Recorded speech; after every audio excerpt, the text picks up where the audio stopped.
दुनिया की सबसे तेज छुरी हमारी जुबान है, जो कि लोगों को बिना खून खराबे के ही मार देती है। हमारी भाषा और हमारे शब्द हथियार भी है और हमारी कमजोरी भी है। अगर हम अच्छे से सोच समझकर सही शब्दों का उपयोग करें तो वो शब्द इंसान को सफल बना देते हैं। वहीं अगर हम बिना सोचे समझे कुछ भी बोल दें तो हमारे वही शब्द हमारी जिंदगी को नर्क बना देते हैं। चुप रहना अपने आप में एक बहुत बड़ी शक्ति है।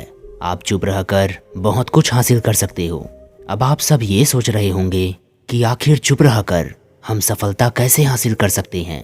हमें कुछ भी कार्य करने के लिए बोलना तो पड़ेगा ही। अरे तो मैं भी तो ये नहीं कह रहा कि आप हमेशा चुप रहो। आप एक शब्द भी ना बोलो, बिल्कुल चुप रहो। यहाँ चुप रहने का मतलब बिल्कुल भी ना बोलने से नहीं है। हमें बोलना चाहिए, लेकिन उतना ही बोलना चाहिए जितना हमें बोलने की आवश्यकता हो। अब आप फिर से यही सोच रहे होंगे कि हम उतना ही तो बोलते हैं यार, जितना की आवश्यकता होती है। हम ज़्यादा कहाँ बोलते हैं। हम सबको यही लगता है कि अरे मैंने ज़्यादा कहाँ बोला, लेकिन हकीकत में हम बहुत ज़्यादा बोलते हैं। जहाँ हमें नहीं बोलना चाहिए वहाँ भी हम बोलते रहते हैं। और कभी कभी हमारा ज़्यादा बोलना ही हमें मुसीबत में डाल देता है। हमें उस समय तो पता नहीं होता है कि हम ज़्यादा बोल रहे हैं। उस समय तो हमें ऐसा ही लगता है कि हम कहाँ ज़्यादा बोल रहे हैं। हम तो वही बोल रहे हैं जहाँ बोलना चाहिए। हम कम ही तो बोलते हैं, पर हकीकत में हम बहुत ज़्यादा बोल जाते हैं और मुसीबत को खुद ही न्योता दे देते हैं। तो आखिर हमें चुप क्यों रहना चाहिए? क्या होता है अगर हम कम बोलेंगे, चुप रहेंगे? चुप रहने के फ़ायदे क्या होते हैं? चुप रहकर हम अपनी मंजिल को कैसे हासिल कर सकते हैं? और ज़्यादा बोलने की क्या क्या नुकसान होते हैं? आज मैं आपको इस कहानी के माध्यम से बताऊंगा कि चुप रहने के फ़ायदे क्या है, कैसे हम अपनी मंजिल को चुप रहकर हासिल कर सकते हैं। बस आप इस कहानी में अंत तक बने रहना, तभी आपको चुप रहने का रहस्य समझ आएगा। नहीं तो जो गलतियां आप अपने जीवन में कर रहे हैं आप करते ही रहोगे। तो आइए सुनते हैं ये कहानी। एक नगर में दो बालक रहते थे, जिनका नाम था सोहन और मोहन। दोनों बालक अलग अलग परिवार से थे। वे दोनों बालक एक साथ खेल कूद कर बड़े हुए थे। जब वे दोनों समझदार हुए तो उनके माता पिता ने उनको शिक्षा ग्रहण करने के लिए आश्रम में भेज दिया। सोहन और मोहन दोनों ही एक ही आश्रम में शिक्षा ग्रहण किया करते थे। दोनों वही उस आश्रम में रहकर शिक्षा ग्रहण करने लगे। मगर मोहन का स्वभाव कुछ अलग था। वह बिना बात के ही बोलता रहता था। वही दूसरी तरफ सोहन शांत स्वभाव का था। वह किसी से भी बिना बात के नहीं बोलता था। मोहन तो मौका मिलते ही खास करके दूसरे शिष्यों के साथ गप्पे मारने लगता था। वह अपनी खूब बड़ाइयाँ करता। अपने मित्रों से कहता कि मैं तो बहुत बड़ा ज्ञानी हूँ, मुझे सब कुछ आता है। गुरुजी मुझे जो भी शिक्षा देते हैं मुझे वो हमेशा याद रहती है। वो इतना ज़्यादा बोलता था कि उसके ज़्यादा बोलने की वजह से आश्रम के शिष्य उससे ज़्यादातर दूर ही रहते थे। और मोहन सोचता था कि ये तो मुझसे जलते हैं, इसीलिए मुझसे दूर रहते हैं। दूसरी तरफ सोहन बहुत कम बोलता था। वह किसी से भी फालतू बात नहीं करता था। वो तो अपने कार्य को पूरा करने में मस्त रहता था। जो भी कार्य उसे मिलता वह उसे पूरी ईमानदारी के साथ पूरा करता। लेकिन मोहन तो सारे दिन इधर उधर घूमता रहता और जो भी कार्य उसे मिलता या तो वो किसी और को उस कार्य के लिए बता देता या फिर जल्दी जल्दी में हड़बड़ी में उस कार्य को कर देता।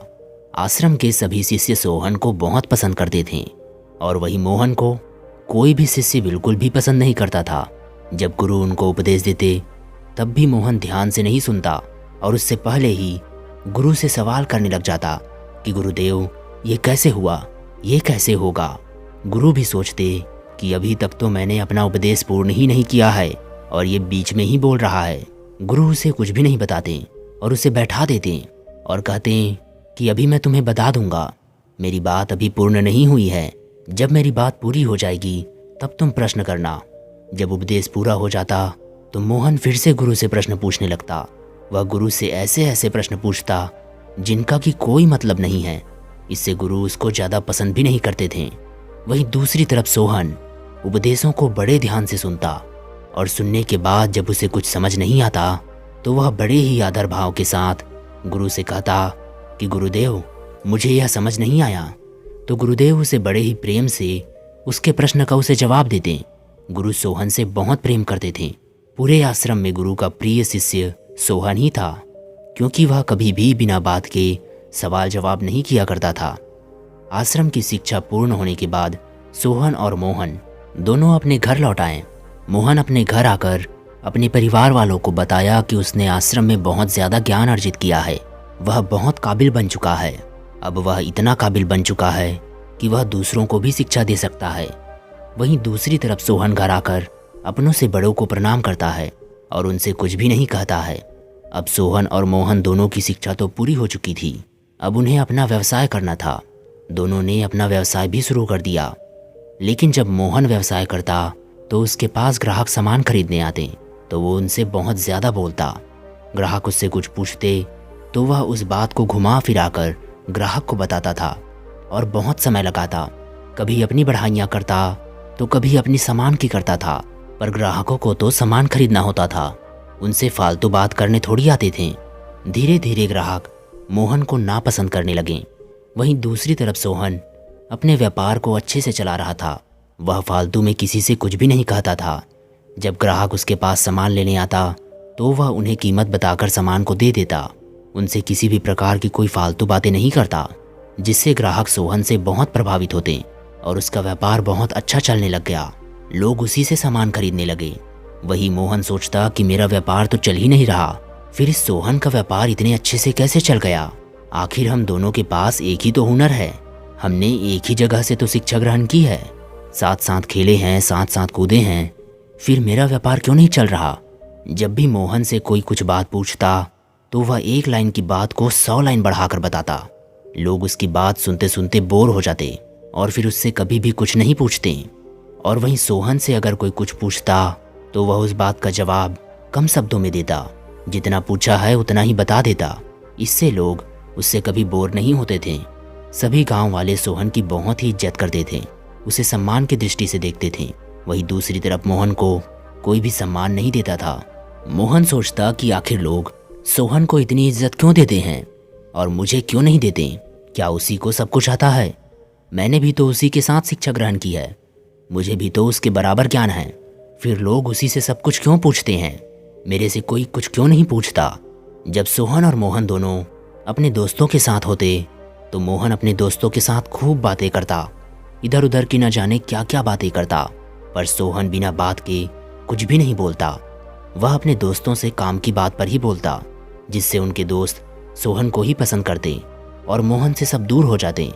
वह सोचते कि ये मोहन तो बिल्कुल फालतू की बातें करता है और सोहन तो बिल्कुल काम की बात करता है। मोहन को कुछ भी समझ नहीं आ रहा था कि आखिर सब लोग उसके साथ ऐसा व्यवहार क्यों कर रहे हैं, क्यों कोई उससे बात नहीं करता, क्यों उससे लोग दूर दूर भागते हैं, क्यों मेरा व्यापार नहीं चल रहा, लोग मेरा सम्मान क्यों नहीं करते, जबकि मैंने भी तो शिक्षा ग्रहण की है। लोग मेरा मजाक क्यों बनाते हैं, आखिर क्या कमी है मेरे में।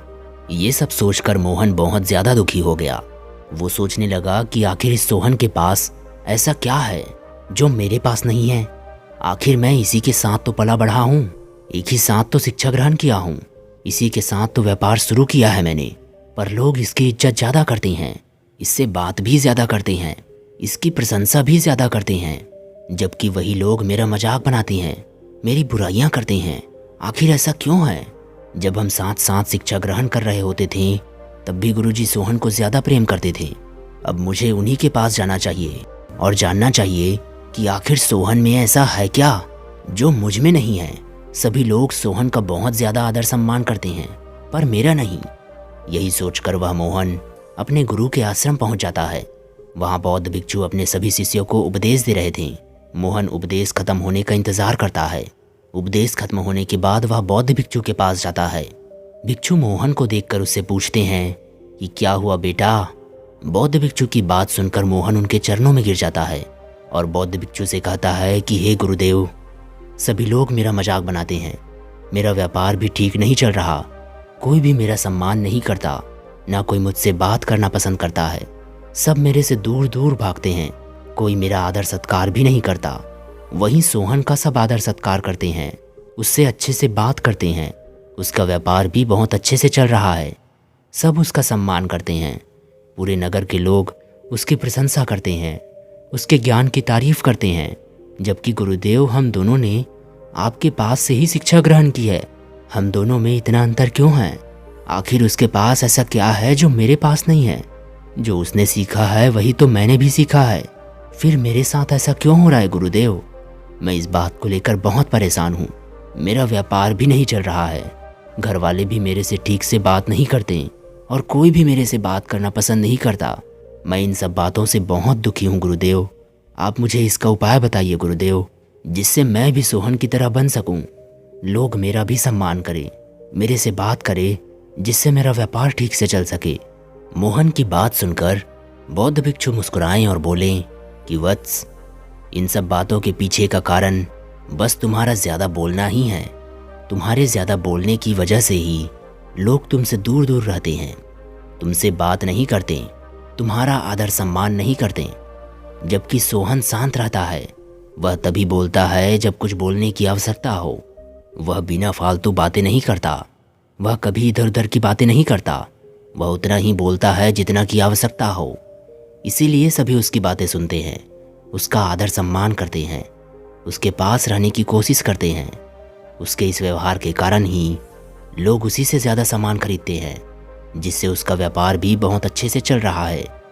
मैंने तो तुम्हें और सोहन को समान शिक्षा दी है, पर तुम उस समय भी पूरी बातें सुने बिना ही बीच बीच में शुरू हो जाते थे, जबकि सोहन पूरी बातों को धीरे से सुनता था और उसके बाद अगर उसे कुछ समझ नहीं आता था तभी वह उसे पूछता था, जिसके कारण वह मेरा प्रिय शिष्य था। बौद्ध भिक्षु की बातें सुनकर मोहन को अब समझ आ चुका था कि ये सब जो कुछ हो रहा है उसके साथ, वो उसके ज़्यादा बोलने के कारण ही हो रहा है। फिर मोहन ने बौद्ध भिक्षु से कहा कि गुरुदेव, अब मैं क्या करूं? अब आप ही मुझे कोई रास्ता बताइए। आप ही मेरी सहायता कर सकते हैं, जिससे कि मैं भी सोहन की तरह बन सकूं, लोग मेरा भी सम्मान करें। फिर बौद्ध भिक्षु मोहन को अपने पास बिठाते हैं और उससे कहते हैं, इस दुनिया में तुम ही नहीं हो, ऐसे बहुत से लोग हैं जो ज़रूरत से ज़्यादा बोलते हैं और ना चाहते हुए भी अपना जीवन बर्बाद कर लेते हैं। इसीलिए तुम्हें उतना ही बोलना चाहिए जितना आवश्यकता हो। तुम्हारा ज़्यादा बोलना ही तुम्हारी बर्बादी का कारण है। अगर लोग तुमसे कुछ पूछे तो तुम उसी बात का जवाब दो जो वो जानना चाहते हैं। उनसे फालतू की बातें मत करो। अगर तुम उनसे फालतू की बातें करोगे तो फिर बाद में वे तुम्हें कभी भी किसी भी बारे में कुछ नहीं पूछेंगे और वो तुम्हारी पूरी बात सुनने से पहले ही वहाँ से चले जाएंगे, क्योंकि लोगों को ज़्यादा सुनना पसंद नहीं है। वो तो आपकी बात को कम शब्दों में सुनना पसंद करते हैं। अच्छा चलो तुम ये बताओ कि नगर में बहुत बहुत बारिश आ जाए तो क्या होगा? बौद्ध भिक्षु को जवाब देते हुए मोहन बोला, तो सब कुछ नष्ट हो जाएगा गुरुदेव। बाढ़ आ जाएगी, घर डूब जाएंगे, फसलें नष्ट हो जाएगी। फिर बौद्ध भिक्षु बोले कि जिस प्रकार ज़्यादा बारिश होने से सब कुछ नष्ट हो जाएगा, वैसे ही ज़्यादा बोलने से सब कुछ बर्बाद हो जाता है। जैसे ज़्यादा बरसना हमारे कोई काम नहीं आता, वैसे ही फालतू का बोलना हमारे कुछ भी काम नहीं आता। जो व्यक्ति कम बोलता है, उससे जो पूछा जाए उसी का जवाब देता है, तो लोग उसी से बात करना पसंद करते हैं। और तुम जो भी बात करो, जिससे भी बात करो, तो वो बात तुम सोच समझ कर बोलो, क्योंकि जो शब्द तुम्हारे मुंह से निकल गए उसे तुम वापस नहीं ला सकते। सारा खेल हमारे शब्दों का ही होता है। अगर हम समय होने पर अपने शब्दों का सही प्रयोग करें तो हमारी सफलता निश्चित होती है। और अगर हम बिना बात के ही बोलते रहते हैं तो सामने वाला हमें बेवकूफ़ समझता है। बड़े से बड़े कार्य को भी हम शांतिपूर्वक सुलझा सकते हैं, लेकिन अगर हमने वहाँ शांति नहीं रखी तो हमारा वह कार्य बिगड़ सकता है। जो मनुष्य कम बोलता है, लोग उसके बोलने का इंतज़ार करते हैं कि ये कब बोलेगा, उसके एक एक शब्द पर गौर करता है। वही अगर कोई मनुष्य ज़्यादा बोलते हैं तो लोग उसे पागल समझते हैं कि ये तो ऐसे ही बोलता रहता है, कोई उसकी बातें नहीं सुनते, चाहे वह अच्छी अच्छी बातें ही क्यों ना कर रहा हो, क्योंकि लोगों के पास इतना समय नहीं होता है कि वह घंटों बैठकर आपकी बातें सुने। वो तो कम समय में बहुत कुछ जानना चाहते हैं। इसीलिए तुम्हें कम शब्दों में अपनी बात को अच्छे से रखना चाहिए। ज़्यादा बोलने से हमारी ही ऊर्जा नष्ट होती है और फिर हम अपने कार्य के बारे में ज़्यादा कुछ सोच नहीं पाते। वही अगर हम मौन रहते हैं तो हम अपने कार्य के बारे में पहले से ही सोच पाते हैं और लंबे समय तक उस कार्य को कर पाते हैं। ज़्यादा बोलना हमारे मन को अव्यवस्थित कर देता है, जिससे हमारा मन हमारे नियंत्रण में नहीं रहता। जो व्यक्ति कम बोलता है और सही बोलता है, लोग उसके ऊपर विश्वास ज़्यादा करते हैं। वहीं जो व्यक्ति ज़्यादा बोलता है, लोग उसकी बातों पर बिल्कुल भी विश्वास नहीं करते। वो तो ये सोचते हैं कि ये तो ऐसे ही बोलता रहता है। जब कोई हमें कुछ कहे तो हमें उसको ध्यान से सुनना चाहिए, जिससे सामने वाला आपको आदर देता है। क्योंकि वो अगर आपको कुछ बता रहा है तो वो अपना समझकर ही तो बता रहा है। इसीलिए उसकी बात को बड़े ही ध्यान से सुनकर उसका जवाब दो। ऐसा मत करो कि वह तुम्हें कुछ बता रहा हो और तुम बीच बीच में ही उसे अपना ज्ञान देने लग जाओ। अगर ऐसा करोगे तो उसकी नज़रों में आपकी इज्जत कम हो जाएगी।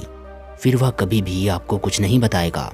बोलने से ज़्यादा हमें सुनना चाहिए, और ऐसे ही लोगों को ये समाज पसंद भी करता है। तुमने देखा होगा कि जब घर परिवार में कोई छोटी सी बात पर झगड़ा हो जाता है तो वो छोटी सी बात बहुत बड़ी बन जाती है, और वो बात बड़ी हमारे ज़्यादा बोलने के कारण ही तो बनती है। अगर हम ज़्यादा नहीं बोलें और शांति से उस बात को सुने तो वो बात अपने आप ही शांत हो जाती है और झगड़ा भी समाप्त हो जाता है। लेकिन हम करते क्या हैं? उसने एक बात कही तो हम उसे दो बात कहेंगे कि उसने मुझे ऐसा कैसे बोला, और वहीं परिवार में तू मैं होने लग जाएगी और झगड़ा इतना बढ़ जाएगा कि कभी कभी तो परिवार में भेद उत्पन्न हो जाता है। घर की शांति चली जाती है, घर वाले एक दूसरे से बात तक नहीं करते। इसी तरह परिवार नष्ट होते हैं। इसीलिए हमें हमेशा सोच समझ कर ही बोलना चाहिए, और जितना हो सके उतना कम बोलना चाहिए। बौद्ध भिक्षु की बातें सुनकर मोहन को सब कुछ समझ आ गया था। उसने बौद्ध भिक्षु को प्रणाम किया और वहां से घर लौट आया। धन्यवाद।